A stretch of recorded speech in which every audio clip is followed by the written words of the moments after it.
Hey everyone, this is Roscoe, and welcome to my top 10 of Pokemon for Diamond, Pearl, and Platinum, this Sinnoh region. Okay, I'm going to have to admit this right here, right now. Sinnoh is my least favorite region, and Gen 4 next is pretty much my least favorite generation. I'm not here to talk about how good or bad it is. There is one good point about it, and it's that it split most of the attacks into either physical, special, or other, which for me, someone who's been playing the game for so long, kind of got lost at this for the first time, but kind of got used to it. Well, enough with the ranting about the gameplay, let's get on with the list. Number 10 is Blizzle and Floatzel. Okay, I have to admit, for a water type, it's actually pretty cool, and I do like its design wise. Yes, its name is a pun on the fact that it has this ring, this floating ring around its neck, and Blizzle has that long one around his entire body to make it swim better. But as water types goes, there's actually pretty good. I do like them via design wise, and their move pool was okay for water types. I'm not going to say much more than that. But other than that, yeah, I like it. It deserves this spot. You might disagree. Moving on to number 9. Number 9 is Bronzor and Bronzong. This is actually pretty cool. A steel psychic type. This has only one weakness, fire. And the odds of that still coming up, there are a lot of Pokemon that can learn fire type attacks, and there are a variation of fire type Pokemon. But still, Bronzong and Bronzor are a very good physical wall. Like I said, they're steel psychic, so yeah, that makes it pretty good. It has a decent range of moves. It has the ability to levitate, which makes it immune to ground types, one of its weaknesses. And it has a decent enough design. It confused the hell out of me at first. I'm like, what am I looking at? But like I said, ladies and gentlemen, this is scraping the bottom of the barrel because I had a hard time putting this list together except for my top 5 favorites. Moving on to number 8. Number 8 is Shinx, Luxio, and Luxray. I have to admit, I really find them... Well, Shinx and Luxio are pretty cute. Luxray just looks like it always wants to kill you. I don't care what version of the game you have. It looks like it just wants to freaking rip your throat out, no matter what you say to it. For an early access to an electric type, which is sometimes a godsend, except for this region. Sinnoh didn't have a very good layout in terms of, how you got your Pokemon. It wasn't bad, but it could have been a lot better. I do like them design-wise. They're meant to, I believe, be the... similar to the Sphinx, but have a tiger or lion feel to them. It's really cute looking. Decent move pool of electric types. A very good physical attacker. So, yeah. Moving on to number 7. Number 7 is Turtwig, Grottle, and Torterra. As you may have noticed, I'm usually the guy who starts with the grass-type Pokemon. I didn't mind Turtwig design. It reminded me a bit of Squirtle mixed with Bulbasaur. Its evolutionary line got really cool, especially becoming a grass ground type, the first of I think only one. I'm not too sure. I can be corrected on that, probably, most likely will be. I do like them design-wise. It kind of reminded me, like I said, Bulbasaur mixed with Squirtle, and then pretty much the Venusaur thing with Torterra. The fact that it can learn a decent array of moves and via leveling up and TMs. The only downside was quad weak to ice and double weak to fire, which is its only, to me, even flying, but still double weak to flying. But I like them design wise. I kicked major ass for me in the games, and I still like it to this date. Let's move on to number 6. Number 6 is Gabil, Gabite, and Garchomp. Now, I know I'm going to get a lot of flack for this, considering how low they are. But then again, I'm not the best Dragon Trainer. I don't mind them design-wise. It actually looked pretty damn cool. It's a freaking land shark, which kind of made me think a bit of Street Sharks, that stupid cartoon. But anyways, that aside, um, I a dragon ground type like Flygon, but this one starts out as a pure dragon ground type from the get go, I should say. I like them design wise. Their move pool was really good, both via leveling up, TMs, and egg, which I haven't touched yet because I really don't care for baby Pokemon. I like them design wise, but as you can tell, they're number 6, meaning there's 5 more of my favorites on this list. Let's move on to number 5. Number 5 is Railu and Lucario. I guess you guys could see this coming from a mile away, but it still had to be on here. Railu is a pure fighting type, and you only get him after a certain dungeon. I forget. Steel Shaft Mines or something like that. I don't remember. I haven't played enough through. I've beaten, but I don't care for Sinnoh. That's how much I don't like this game. It's really cute looking. I really like it. And when it evolves into Lucario, it becomes a fighting steel type, which only has one weakness. 2 weaknesses is fire, ground.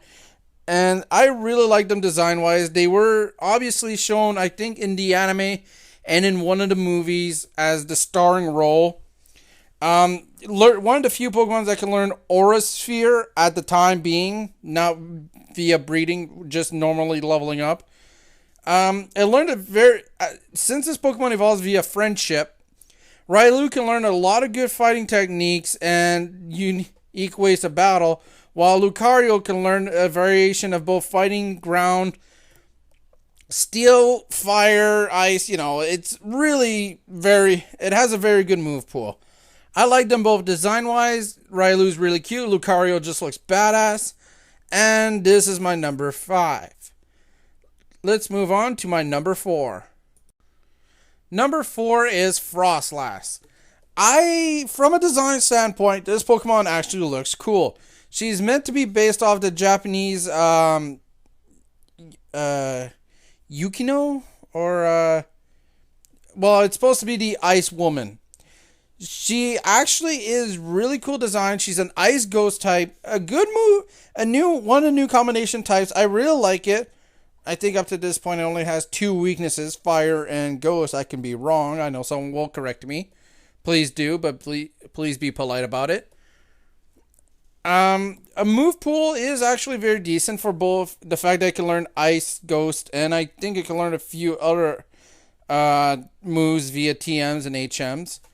It can also learn a few new moves via breeding. And I actually liked it. I used this thing in competitive battling via the wireless when I had the chance, and I liked it.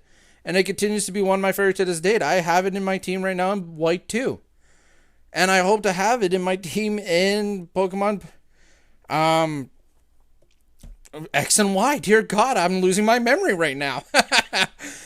So yeah, Frostlass. No pun intended. Pretty cool looking, and I actually like the design and as well as its movesets. Moving on to number 3. Number 3 is Spiritomb. By the way, fuck this thing getting it legally. Sorry, I had to get that out of the way right away. Spiritomb, like Sableye, is a Ghost Dark type. And up to this point, that means nothing. It had nothing as a weakness. Yes, its attack and special attack lacked, but for that, it got defense and special defense. This thing is meant to be a wall. This thing's meant to curse your opponent, do status inflicting moves while trying to buff itself up. It has a decent move pool via breeding, TMs, and HMs. It can learn much more, and it can become much better. It's too bad in Gen 4, you had to go some roundabout route to get it. Other than that, I like its design-wise. It's meant to be a spirit trapped in some kind of old vase or a tomb or a pedestal, some kind. It's really cool looking. Cynthia had one. Everyone remembers this also. And it was a bitch to fight as well as her Garchomp. So, yeah, Spiritomb. Awesome Ghost and Dark. And it really is one of my favorite Ghost Dark types. Moving on to number 2. Number 2 is Gallade. Gallade is actually really interesting. A psychic fighting type. It evolves via a male Curlia with a Dawnstone, and it becomes a fighting psychic type. I really like this. It learns a good variation of move of blade, slash moves, blade moves, psychic cut moves, and things like that.